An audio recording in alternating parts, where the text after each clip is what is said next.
2 বছর পর অন্তর আজ বাঁচায় ফিরবে, তাই অন্তর আজ অনেক খুশি। অন্তর এতদিন জেলে ছিল, একটা মিথ্যা অপবাদে তাকে জেলে যেতে হয়েছিল। এইসব কথা ভাবতে ভাবতেই অন্তর তার বাসার সামনে চলে আসে। তারপর সে খুব এক্সাইটেড হয়ে বাসার বেল বাজায়। বেল বাজার সাথে সাথেই অন্তরের আব্বু আসে। অন্তরকে দেখেই তার বাবা তাকে জড়িয়ে ধরে। একটু পর তার মা এসে পড়ে এবং বলে, তুই তুই এখানে কি করছিস? তোকে না বলেছিলাম এই বাড়ির দরজা তোর জন্য বন্ধ? তারপর অন্তর বলে, কি বলো মা?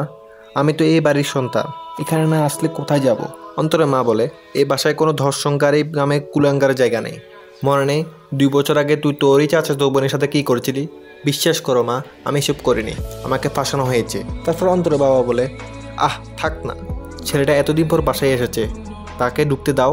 তখনই অন্তরের মা বলে ওঠে, ও যদি এই বাসায় ঢুকে তখনই তুমি আমার মরা মুখ দেখবে।